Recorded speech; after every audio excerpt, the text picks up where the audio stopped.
Welcome to Bear's Lair. Hi, I'm Robert. Today I'm going to tell you about this piece of terrain I created when I crossed paths with a foam head. You know, the kind you store your wig on? I like to challenge myself artistically, so I thought, I'll make it into a building. This is what I wound up with. I took pictures along the way, but first I'd like to show you some of the materials that go into making something like this. They're rather surprising. Home insulation and so forth. So, here you go. I never expected to be buying my art supplies at a hardware store, but there you have it. So, starting on the right, XPS foam that I cut up with hot wire tools to make all kinds of shapes, as you can see. It comes in boards and you cut it up. Super glue, the name tells you what you need to know. Latex rubber, I make molds with it to cast things out of plaster. PVA, polyvinyl acetate, that's white glue, like Elmer's. Mod Podge, that's decoupage medium, a glue sealer, very, very useful. Spray paint, basic primer, things like that. Hot glue, very, very, very, very useful. Sculpt-A-Mold, a modeling compound and casting compound, really quite great for doing landscape materials and things like that. Plaster of Paris, extremely versatile material. You can do a lot of things with it. Acrylic paints. Hidden down there is some spackling compound. I use that to fill cracks and pinholes and things like that. Milliput is an epoxy resin, very useful material. It's like clay, if you will. You can mold things out of it, and after a couple of hours it turns into solid rock. It's really great stuff.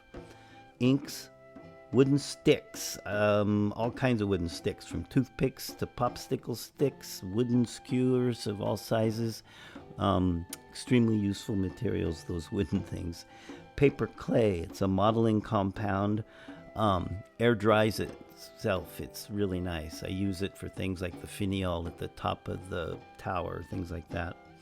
Sculpey, also to make things, materials like door handles and so forth. That you have to bake in the oven, so it's a little more complicated. All in all, a fantastic pile of materials. But you still have to be aware that some of these things are not healthy for you if you don't take precautions. So, on that note, this is serious. You're going to be working with XPS foam. When you melt this, it's toxic. The little white wisps of smoke that you see, those are bad news. So wearing a mask is very important to keep you healthy during this process. I also use a clip-on fan. I can move it around and point it to vacate the air from where I'm working. I have a large studio, well ventilated. So, you're working with nerd foam, but beware, you better work out and be ready. Actually, I'm kidding. This is a tip. Working with a Proxxon, I've heard that people find that this little arm can wiggle, which is an issue. You're locked down, I hold it, grab my neoprene coated weight so it won't slip and slide around. I tuck it up against so it's nice and stable. Warning. I'm sorry, Robert. I'm afraid I can't let you say that without showing them the effects of neoprene on the Proxxon grid. And now, basically, nothing's going to go anywhere. Except, of course, A tip. for the ink. If you're cutting your foam and you're bending the wire, you're pushing too hard. And you're going to break the wire. Go slower. If you're having white smoke, you're a little hot. Cool it down a little bit. So, another little tip is to get a protractor. Very useful. I like having the transparent ruler for when I'm trying to line things up for the distance to my hot wire. And it also gives me the angles. Very handy when I'm designing things to create. So, those are tips on the Proxxon. The other tools I use are the hot wire foam factory tools. Fantastic things. They run off of this power supply.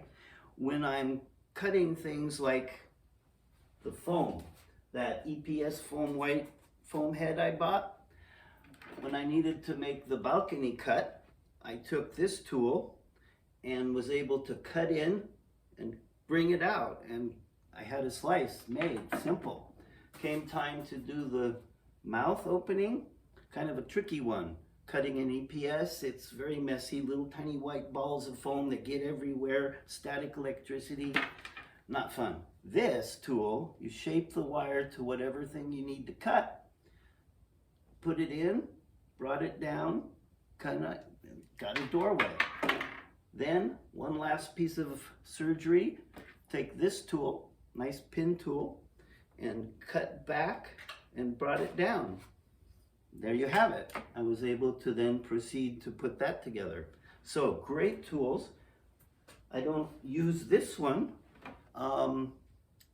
It's for carving, I believe. I like to take an X-Acto blade to do my drawings on the EPS foam first, and then clarify it with a pencil to get the volumes I need. So there you have it. These are some of the basic tools I use. So I'll take a basic piece of foam and start with a brand new blade every time, because EPS foam is very hard on X-Acto blades. They don't last long. I make sure to vary the lines. I don't want this to be static. This is the way bricks are laid. I want it to look hand built because these are an old wall. Now, I work with the pencil. You can say I sort of stopped and thought about it and focused to make sure that I go sort of deep and organic. I don't want this to be stiff. So I'm pushing pretty hard. You can see I've really carved into it. And I basically make it like I did the other, but then I start to vary it because I want randomness. I want mistakes. I want slips and deeper there than that one, and this isn't going to look like it did over there, and that's exactly what I need because I want this to look old. I'm going to give it character, work it up. This is drawing in 3D. It's really cool. Now that's a way I do some of the textural edges of stones, but I really like to use carving tools for wax. Very strong, very sturdy, and you can really push. Foam is pretty resistant as soon as you start putting any pressure on it. But for the surface stuff, I can get a lot of variety. What I'm trying to create is shadows. I need it to look like these stones are individually set so that anything that's terribly repetitive needs to be avoided. There's a spontaneous, okay, I got a long, deep cut. That's kind of nice. Nowhere else, just there. Push some in, push pretty hard. You can see I'm pushing pretty hard sometimes. I vary it. I jump around. Now this one, go really deep. Push that one in. That stone was narrower than the rest. And then I'm going around making shadows, looking for shadows, basically. Contrast between the edges. Aluminum foil, balled up, creates texture on the foam. I'm going to need that later when I Mod Podge it and then paint it to get the dry brushing to show shadows and texture, because stones are rough. These are not molded items. These are carved back then. And I just go back in and randomly add lines. And as you can see, I'm pretty tough. I'm not really being careful. Oh, a wagon banged it there, right there a long time ago. So make sure that's kind of notched in like that. It just gives it character. It's got to have a story in my mind. Texture, there you go. Looking good. Now I want to look at the comparison to the first lines I made. It's definitely getting character, kind of like my hands. So I'll just do a little thing on the edge to show you that I tend to go around. What I like to do on the edges is you can emphasize some of those overhangs. It's handmade bricks, so I kind of carve in and then push, because I can get that brick was shorter than the other ones, and that really works well for modifying the edge of the nice sharp EPS foam. Just sort of finish it up, show you that it's random.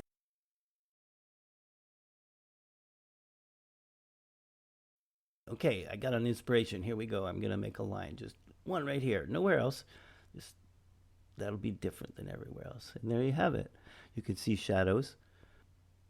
textural densities. It's just a joy to work with. Oh, we're out of here.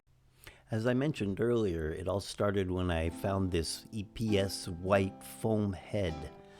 I knew that I probably wouldn't be able to do anything but a couple of very large cuts in it because of the kind of material it is. I mentioned it's made up of little tiny balls of white foam that all come apart if you start chopping into it. I also knew that I was going to need to encase the white foam in XPS pink foam somehow because I can't carve the EPS foam, but the XPS foam is an absolute delight to carve. The neck at the base of the foam head is fairly narrow. It doesn't really have the presence that I want for the building, so I was thinking flying buttresses would probably work out pretty well. When I come up with one of these art challenges for myself, I rarely know where I'm headed actually, but I always start by making sketches. I experiment. I test myself, basically. I draw something and see how it makes me feel. If I cringe, I move on. If it's something cool, then I delve into it. I really like making a building out of stones when carving in foam. It's just so much fun and I can do so many things with it. So, towers, figured a castle. I was starting to work out how I was going to do this. I thought at first I was going to cut the whole top off the head, but later I was able to just make the cut for the balcony, and that was a lot cleaner. So basically I wanted 3 big doors to make a grand entrance. In Europe, all the things I saw growing up were very grandiose and usually 3 doors, so I started working on that concept. You can see that I was considering wrapping a staircase around the outside of the building, but I had just done that in another build recently, so I passed on the idea. 2 towers could be joined by a bridge, that would be dramatic, and I also worked out a design for a flying buttress. This page shows a sketch of the basic concept for the structure. I like the parapet. It looks like a crown in that placement. The 2 towers with the bridge, the 3 doors, the flying buttresses, the face, it all works for me. I was goofing around on the right with that mouth approach because I could. I tried it actually when I cut out the foam, but it was way too evil for what I have in mind here. I want a happy place, not a evil place. Next up, I chose the number and positioning of the flying buttresses in that sketch. You can see it from above. The 3 big doors turned out to not work out.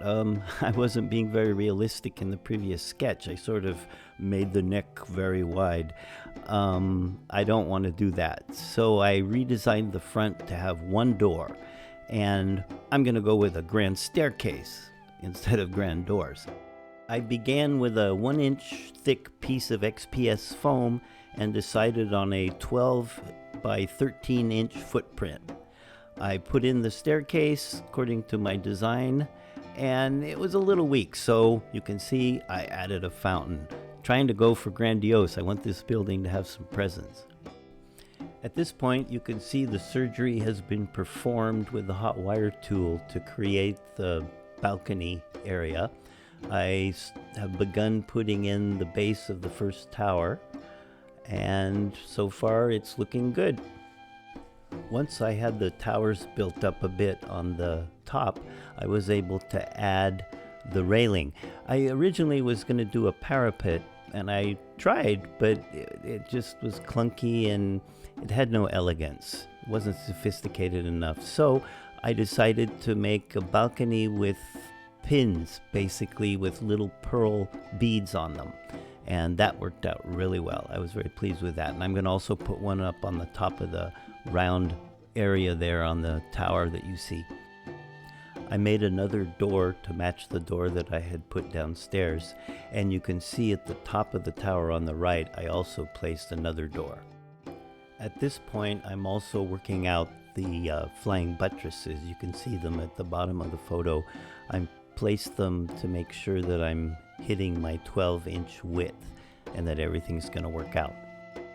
In my original sketch, you can see that I intended to put parapets also up on the towers, but since I had passed on it lower down, I decided to continue the idea of the pearls up above too. Here you can see that I finished the balcony balustrade up top. There was no space for a bridge between my two towers. My sketch was a little wide on that too. So I had to go ahead and just make it a direct feed from one tower to the other. There's a little bit of space, so it works. I will need to cover the little balcony's facade with foam so I can carve it with stones to match those on the tower. In this overhead view, you can see that when I put the stairs together, I had to go beyond the 12-inch width. I made sure to have 1-inch square tiles everywhere on my structure so that it can be used to play, and therefore I had to make the stairs wider than I intended. It works. I cut in and went beyond, and it worked. That is one of the fantastic things about working with foam, is you can do anything you want. You really are only limited by what you can come up with. I decided to cover the EPS foam head with XPS stones. In order to get around the ears and the eyes and all of the different angles, I decided to make very, very thin sheets of XPS. So I built a jig so I could do so. And with this, I can cut them as thin as I needed for this project at a 1/16 of an inch. As you can see, it's a jig that I made that goes over the Proxxon guide, and then I place my trusty neoprene weight so that it doesn't move around. And I get these beautiful sheets, as you see in the pictures here. Once I cut them up into little stones, they're perfect. I'm going to need these stones to also have texture, so I can't really use the aluminum foil to do so, but I got a tip, and it came from Jeremy over at Black Magic Craft. He's really good, by the way. You should check him out. You put all of your foam pieces into a jar with a bunch of rocks from the backyard, close it up, and shake her up for a while. And it takes a little while. You got to shake. But eventually you get these stones that have texture that will then show up really nicely when you dry brush them later. Now you need to understand, covering this head in stones one at a time does not intimidate me. I do cross-hatching pen and ink drawings, and yeah, 1,000,000 strokes at least to get this. Okay, back to the walk in the park. Ow! A little bit of acupuncture, but other than that, this is going really well. I'm using PVA glue to attach the stones. Acupuncture is necessary to hold everything in place until it's dried, and later I'll come back in with spackle and fill in those little holes so they're not visible any longer. Flying buttresses are going to be covered with tiles, and this one has been placed to make sure that I'm leaving enough space for the 1-inch grid to be playable. I need the space to go between the buttress. Because the flying buttresses are made out of XPS, I can carve right into them.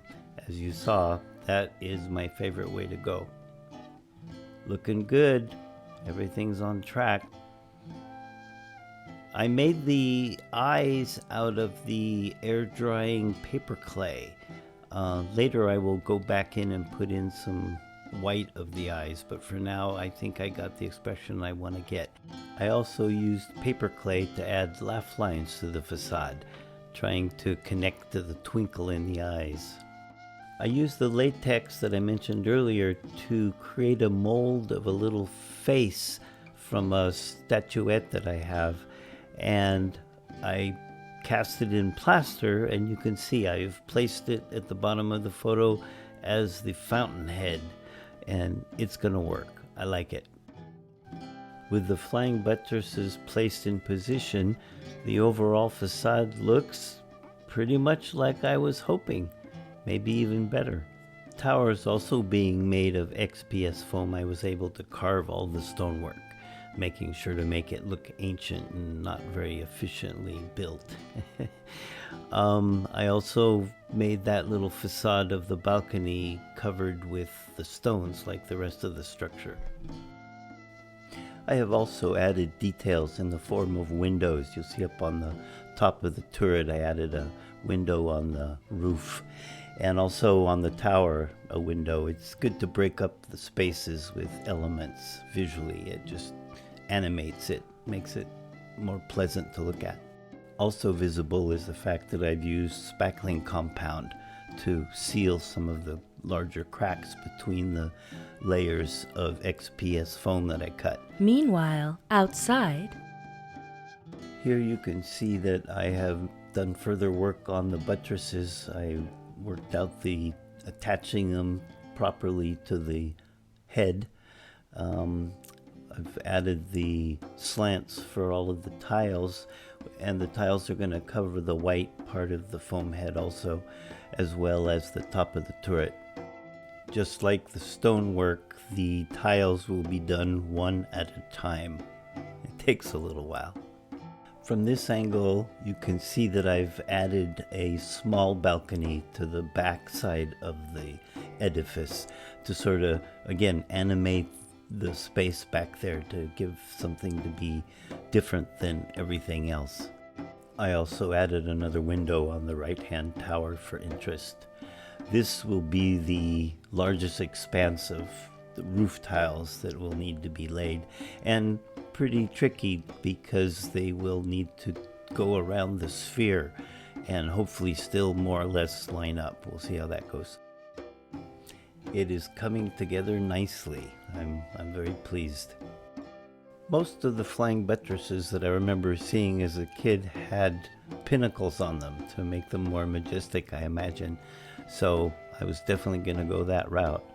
I made them using toothpicks, little pearl beads, and some other kind of faceted beads that I found. Similar to the process of drawing on the XPS foam, I cut out bands of cardboard of varying, or at least uneven widths, to then cut up into little shingles.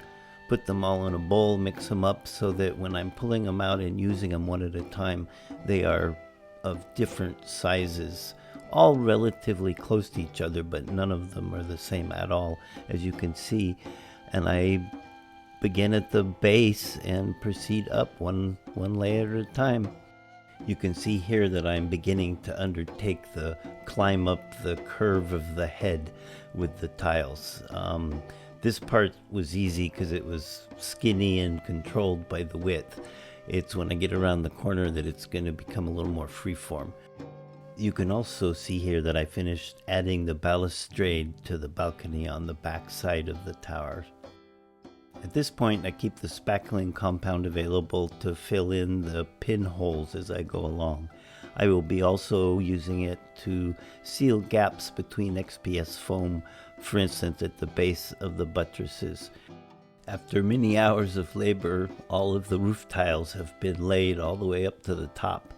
I've also created the finial for the very crown of the edifice, made out of the paper air drying clay with a pearl and toothpicks sticking out of the top.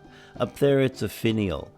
Down below on the buttresses they're pinnacles because there's more than one. Interesting fact. I also finished off the detailing of the top window by adding a little roof and another little pinnacle with a pin and a toothpick so that everything sort of ties together. You can see in the tiles here at the very top that the randomness of the original cutting of the tiles really helps give it a nice feel. Time to prepare for one of the big steps in production here, and the really dramatic, fun one, at least for me. I really like this. I get to now coat the whole structure in Mod Podge that I add black paint to, so that I have a nice base black to fill in all the cracks for my line work later. I like to create a test piece when I'm doing one of these types of builds, so that I can test things like my choices of colors for the stonework and my dry brushing technique to make sure it's working the way I hope. Also, when I do the pouring of my fountain, it's going to be with epoxy resin, so I prefer to test it on a different piece first to not damage the build if something goes wrong. Color choices is one of the biggest decisions that I wind up facing when doing one of these. On the right, you see my previous build of a castle, and I went with stones that were gray and red roof tiles. I like the combo. It looks really nice, so I'm not going to do that this time. I think I'm going to go with sandstone. So one last pass with the spackling compound, filling cracks everywhere I can find them. It just helps make the final piece that much tighter. You'll notice that I changed my approach to the eyeballs. After playing with it with the lights and looking at the shadows, I wasn't getting the effect I wanted. I looked at some photos of old ancient Greek statues and how they sculpted the eyeball and the iris and the reflections and so forth. So I tried something kind of like that. Mod Podge is a decoupage medium, a clear sealant. In this case, it's being used to protect the EPS foam from paint and so forth. Once the Mod Podge had dried, I jumped right in, painted up the sample piece, did the dry brushing, and liked my results. I think this is going to make it look really nice. To achieve the color I want, I'm going to do it in 3 passes. Basically, the first one is a tan color, light tan, and I make sure to leave the black Mod Podge coming through in the cracks, because that'll give it sort of a linear look and it'll imply shadows in between the stones. Next, after that, I applied a coat of tan with a little bit of red in it to the sample, followed up with some dry brushing of a cream color, and that works out very well. I'm going to now proceed, as you see, to do that to the whole thing. The first 2 coats of tan, the slightly reddish one, is apparent when you look below the balcony's balustrade there on the frontal stones. You can kind of see a splotchiness of red, and you can still see a bit of the black even in the stones, in those creases and so forth. The benefits of using the aluminum foil is now quite obvious. It really creates an organic feel. The 2 coats of paint have been applied to all of the stonework on the entire structure. I also painted the roof tiles. I painted them black, to which I added some dark blue. I find that to be very important to make it a much richer, darker, deeper color. I chose gray as the color for the floor tiles. I wanted them to recede and let the building be more important. I didn't want the ground to be too bright. I painted interior lighting in the small window in the front tower. Also painted the doors. And up top I decided to make it slightly different, and I put shutters on the little window. I have also completed the dry brushing of the stonework with the lighter cream color.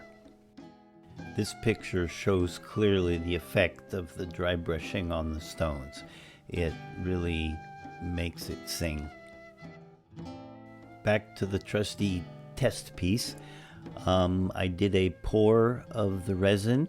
It looks really nice. When letting resin cure, it's important that the temperature be at a certain level and not vary. So I moved to the interior bathroom to get away from the cold outside. And I'm also making sure everything's very level so that my fountain doesn't sloshed to one side. It was always my experience growing up that the fountains everywhere that I went had coins in them. People tossed their money into fountains, making wishes and hopeful things. So I decided I would include that detail. At this juncture, the adventure took a turn for the worse. Not very experienced in resin pouring, I did not coat the interior of the fountain with anything that would resist the heat of the resin while it's curing. That wound up pushing little bubbles of air out of the foam into the resin, and they became big bubbles, and I got, as you can see, some rather large blemishes. I did not know I was going to have lily pads in my fountain, but it worked out quite well. I used a hole punch, and that was a lot of fun. In the end, I believe the vegetation is a really nice addition to the overall look of the building, and it's that spontaneity that I'm always searching for that came about, and it just, yeah, it works. And I like having the green of the vegetation reflected in the eyes. That just brings it together nicely.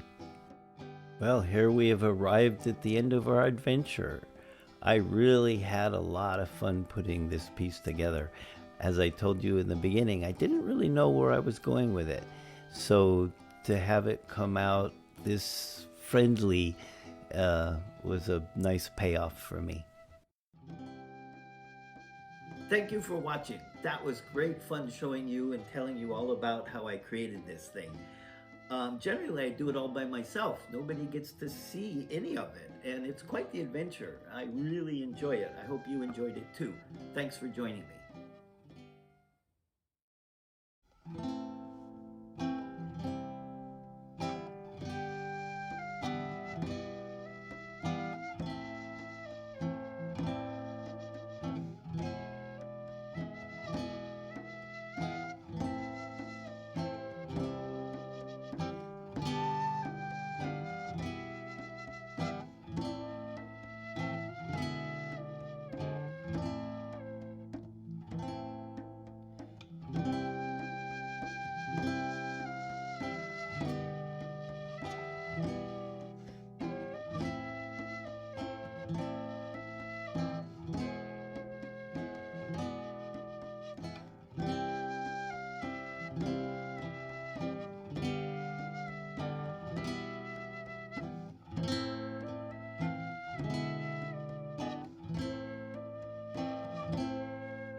Thank you for watching, and please click the like button, subscribe to our channel, and comment on our video. The YouTube algorithm is pleased by these actions and will promote our video accordingly. Likewise, you can share this video directly with your friends. Thank you for watching.